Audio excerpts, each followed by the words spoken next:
Ghanaian leaders who fought corruption and changed history.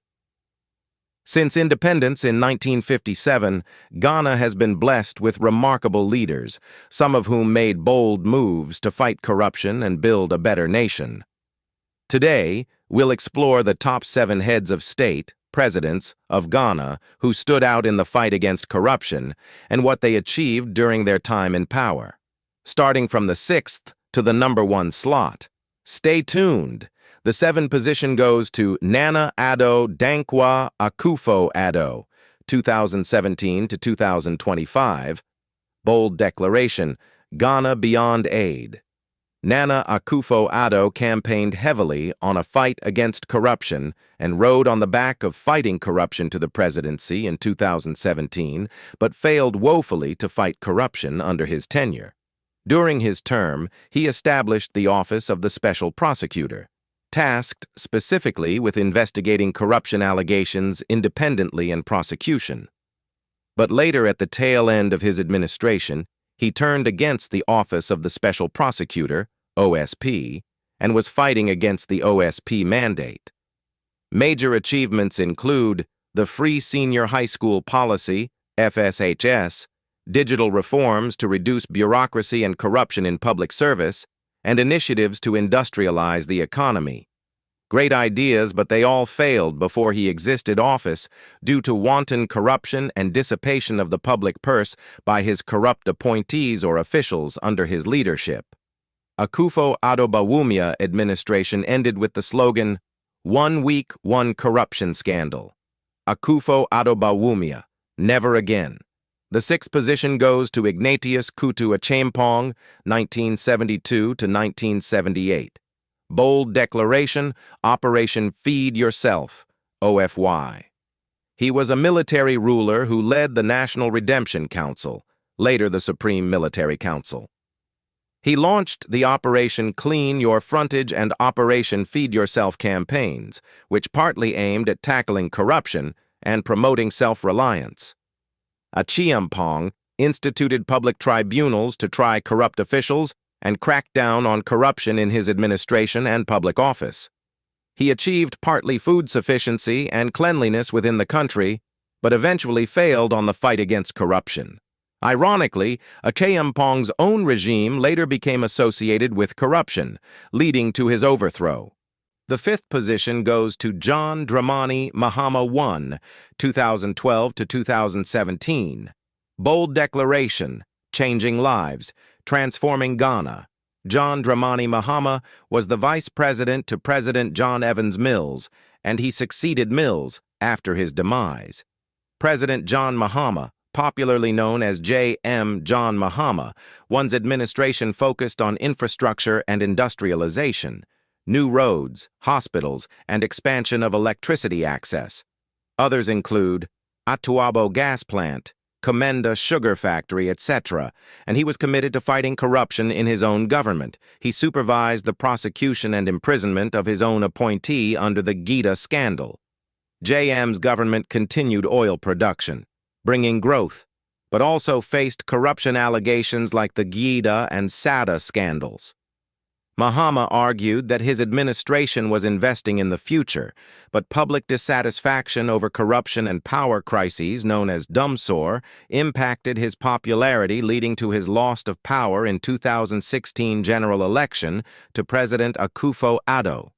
4th position goes to Professor John Evans Atta Mills, 2009 to 2012. Bold declaration, "We will not condone wrongdoing." Professor John Evans Atta Mills from National Democratic Congress Party, NDC, often referred to as the Asomdwihene, or the King of Peace.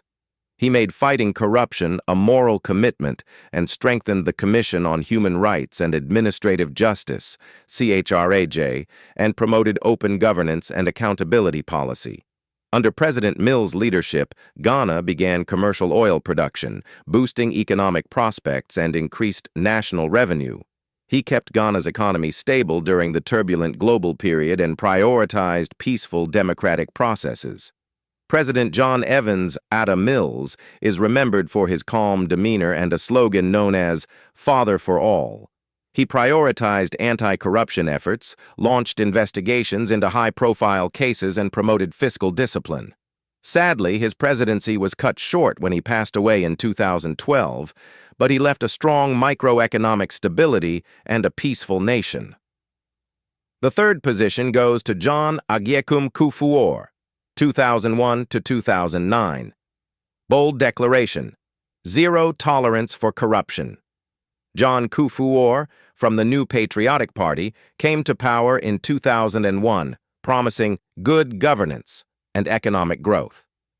President John Agyekum Kufuor, also known as Gentle Giant, he emphasized on zero tolerance for corruption and strengthening anti-corruption institutions like the Serious Fraud Office and supporting the establishment of the Public Procurement Act to bring more transparency in government procurements to curb corruption. His administration established the National Health Insurance Scheme, NHIS, expanded school feeding programs, and secured debt relief under HIPC Initiative program. He achieved significant economic growth and began work on key roads networks and the Bui Dam project. To fight corruption, Kufuor strengthened institutions like the Serious Fraud Office, later as EOCO.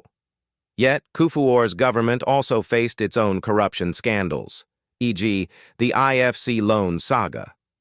The second position of the fight against corruption in Ghana goes to Flight Lieutenant, Lieutenant Jerry John Rawlings, 1981 to 2001. Bold declaration: probity and accountability.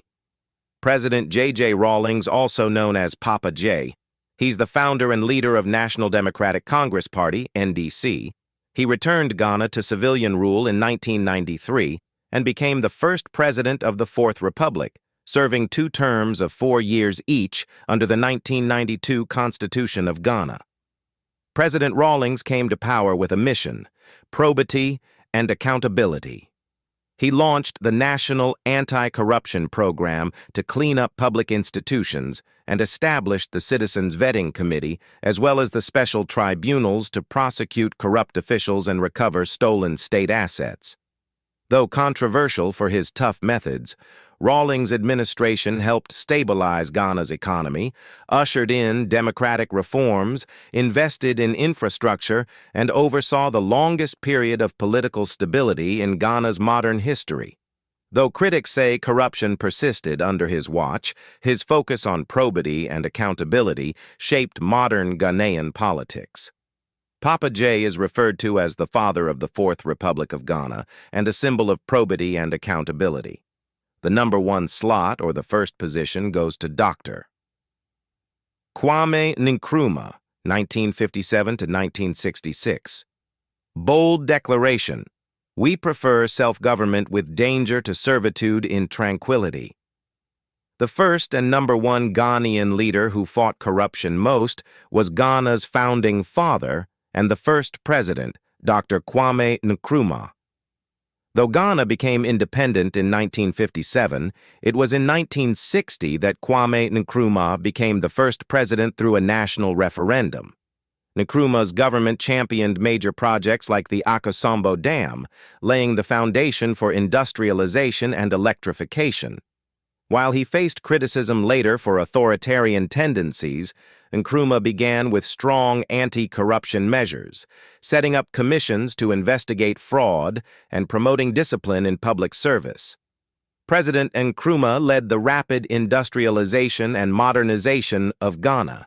He built the Akosombo Dam, Tema Harbor, and major universities, laying the foundation for Ghana's economic and educational growth.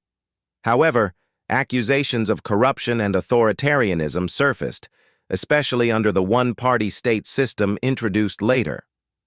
Nkrumah's vision of African socialism and unification left a lasting mark, but his regime was overthrown in 1966 while he died in exile. Since independence, Ghana's leaders or presidents have faced the complex challenge of fighting corruption while driving development. Each president left unique legacies, from Nkrumah's industrial vision to Rawlings' accountability campaigns, Kufuor's social interventions, Mill's fiscal discipline, Mahama I's infrastructure drive, and Akufo-Addo's educational reforms. The Ghana story shows that democracy is a journey shaped by leadership, civic engagement, and the continuous struggle for good governance. Each of the leaders mentioned above left their mark in Ghana's fight against corruption and helped shape the nation's progress. While challenges remain, their stories remind us that leadership truly matters. Which of these leaders do you think made the biggest difference? Tell us in the comments below. If you enjoyed this video, don't forget to like, share, and subscribe for more stories from Ghana and Africa. See you next time. Bye.